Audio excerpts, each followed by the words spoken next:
Fala pessoal, bem-vindo ao canal Música Café, quem fala é o Guilherme Gonçalves. Aqui no canal a gente fala de música, séries, filmes e tudo que envolve a indústria do entretenimento.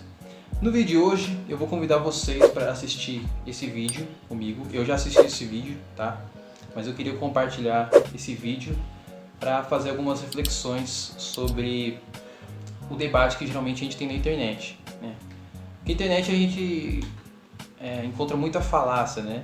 E eu mesmo, às vezes, cometo algumas falácias sem querer e depois eu percebo que eu cometi isso. Então é importante a gente ter compreensão de como a gente deve argumentar sem ser medíocre, né? A ponto de cometer umas falácias terríveis. Bom, nesse vídeo aqui, uma moça questiona um entrevistado e ele solta algumas falácias ali para tentar meio que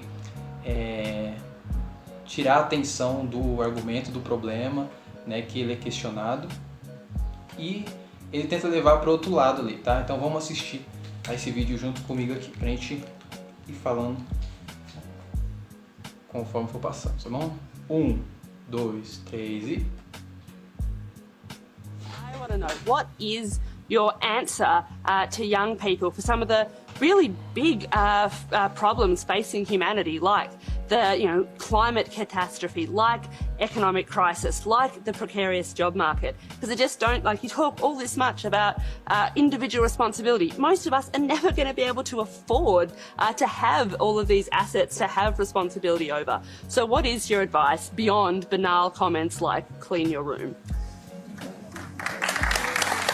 Well, it's actually rather difficult to answer a question that ends with your comments are banal politely.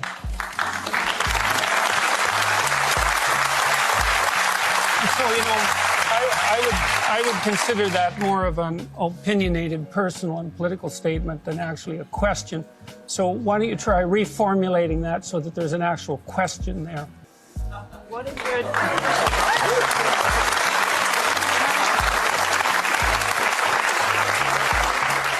So what... Olha, reparem bem, ele fala o seguinte, ela faz uma pergunta para ele, né?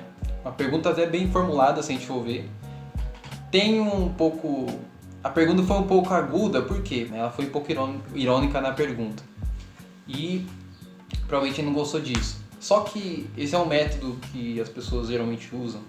A pessoa fala, repita sua pergunta, né? Essa pergunta que você fez não é válida, porque você colocou uma conotação pessoal e irônica, então faça de novo a sua pergunta. Isso dá tempo para ele formular na mente dele o que ela perguntou, né? E pensar numa resposta cabível, certo? Então aqui ele tenta expor ela ao ridículo, tenta ridicularizar a pergunta dela, mas você vai ver que ela vai ser bem humilde e falar, poxa, eu vou fazer a pergunta novamente, tá? Então, vamos ver.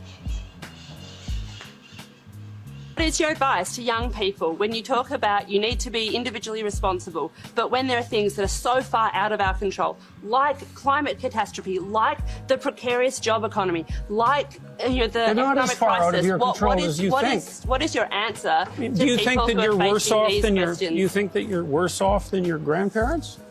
I think there are different challenges. Do you think you're worse off than your grandparents? I think that... Jordan, once again, we're not going to cross-examine our questioners. So try and... Você viu o que ele pergunta? Ela faz uma pergunta, ela reformula a pergunta, sem a conotação irônica. O que ele faz? Você tá melhor que os seus avós? Aí ela fala, é diferente, você tá melhor que seus avós? Ele lança para ela uma pergunta carregada, né? Que é tipo uma falácia em que ele coloca uma pergunta retórica praticamente, em que ela vai ter dificuldade de responder, porque essa pergunta pode ser ambígua, essa pergunta pode ser uma armadilha para ela, dependendo do que ela responder, ele vai usar isso contra ela. Então, ele não argumentou, ele fez uma pergunta para ela em cima da pergunta dela, certo? E o apresentador vai questionar isso e falar, não vamos tentar responder sem lançar uma pergunta, tá bom? Ela fez uma pergunta sincera, então tenta responder. answering the question about collective responsibility on climate change, for example, pick one part of that, because the argument, I think, is that individual responsibility does not change the climate, does not fix the problem that needs global collective responsibility. So I think that's the core of the question. Do you have a theory about that? Well, fundamentally, I'm a psychologist, and my experience has been that people can do a tremendous amount of good for themselves and for the people who are immediately around them by looking to their own inadequacies and their own flaws and the things that they're not doing in their lives and starting to build themselves up as more powerful individuals. And if they're capable of doing that, and then they're capable of expanding their career. And if they're capable of expanding their career and their competence, then they're capable of taking their place in the community as effective leaders.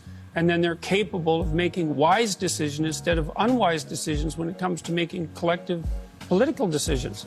I'm not suggesting in the least, and have never suggested, that there's no domain for social action. I'm suggesting that people who don't have their own houses in order should be very careful before they go about reorganizing the world, which happens in many ways. So, can I just to, if a young person believes that the climate, the global warming problem on the climate is something that needs to be tackled quickly, and they can't wait until they grow up and become prime ministers to do it, do you think collective responsibility overrides individual responsibility in a huge issue like that? No. Okay. I don't. Okay. I think generally people have things that are more within their personal purview that are more difficult to deal with and that they're avoiding, and that generally the way they avoid them is by adopting pseudo-moralistic stances on large-scale social issues so that they look good to their friends and their neighbors. That's what I'm looking at. Bom, então, no vídeo você vê que no final ali ele cria uma correlação entre o engajamento nas questões ambientais com uma questão mais pessoal, individual da pessoa. Ele faz uma construção ali, ele explica, e eu até concordo com isso. O macro é um reflexo do micro. Então, se o presidente é corrupto, se o presidente não faz nada para a população, isso é um reflexo da própria população, porque o presidente ele se desenvolveu culturalmente, socialmente a partir daquela população. É claro que o debate assim fica muito simplificado e muito simplista e acaba não sendo o que de fato acontece. O problema no final é que ele faz uma correlação errada.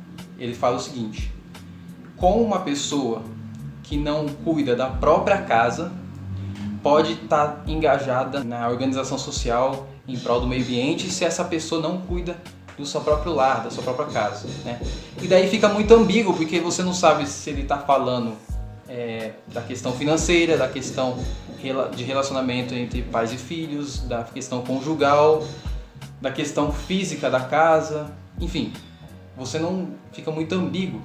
E mesmo que fosse qualquer uma dessas questões, isso é muito pessoal para a gente levar para o macro, isso é muito pessoal, né? E o fato da pessoa ter uma vida bagunçada no seu lar, né?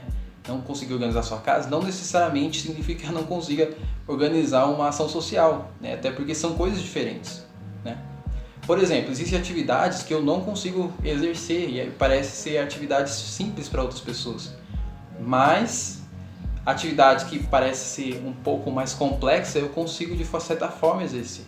Então cada um desenvolve uma qualidade, desenvolve uma habilidade específica que vai corroborar para uma função específica. Então talvez a pessoa não consiga cuidar da sua casa, mas se a gente pensar numa organização social em prol do meio ambiente, essa pessoa é craque, essa pessoa consegue organizar, essa pessoa consegue ir para frente ali. Tem muito também a questão do interesse. Talvez a pessoa não tenha nem pouco interesse em cuidar da sua casa e ela tem um total interesse em cuidar do meio ambiente.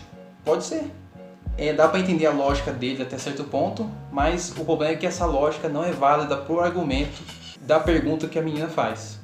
A menina pergunta da importância da gente ter engajamento social, engajamento coletivo, né? Ele fala que não, que tem que ser individual, né? Ou seja, se cada um fizer a sua parte, né?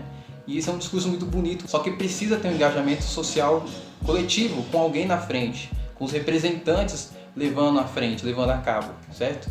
Porque senão isso não vai mudar, essa é a primeira etapa para mudar, né?